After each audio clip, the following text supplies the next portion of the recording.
£8,000. In Morse code, which letter is represented by 3 consecutive dots? S, T, U, V.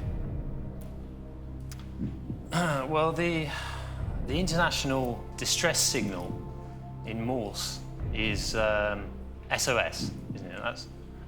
I hope that it's ... ... ... ... ... ... ... ... ... ... ... ... ... ... ... ... ... ... ... ... ... ... ... ... ... ... ... ... ... ... ... ... ... ... ... ... ... ... ... ... ... ... ... ... ... ... ... ... ... ... ... ... ... ... ... ... ... ... ... ... ... ... ... ... ... ... ... ... ... ... ... ... ... ... ... ... ... ... ... ... ... ... ... ... ... ... ... ... ... ... ... ... ... ... ... ... ... ... ... ... ... ... ... ... ... ... ... ... ... ... ... ... ... ... ... ... ... ... ... ... ... ... ... ... ... ... ... ... ... ... ... ... ... ... ... ... ... ... ... ... ... ... ... ... ... ... ... ... ... ... ... ... ... ... ... ... ... ... ... ... ... ... ... ... ... ... ... ... ... ... ... ... ... ... ... ... ... ... ... ... ... ... ... ... ... ... ... ... ... ... ... ... ... ... ... ... ... ... ... ... ... ... ... ... ... ... ... Really matter, does it? I think it's S. It must be S.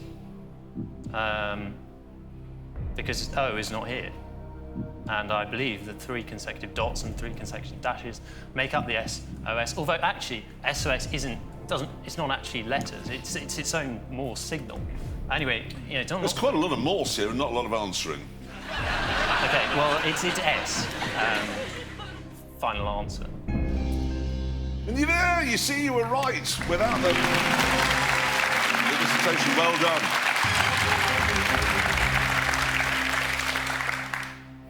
Like a night out with James May. Only you're more interesting. And better dressed. And better looking in every way. You want to set your safety net at £4,000? Nah, we're all right.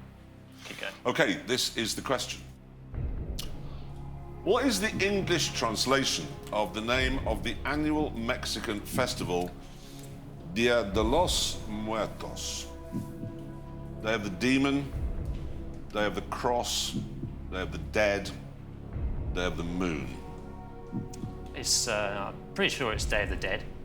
Day of the Moon, no. Day of the Cross.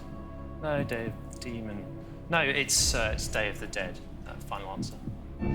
Absolutely right. That's good. Then to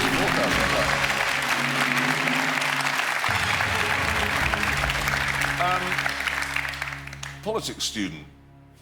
You seem quite old to be a student. I'm a master's student. I'm 23. But you know, politics has aged me over the last 2 years. It's aged all of us. Don't worry about that. Do you want to set your safety net at £8,000? No, I think we'll keep going.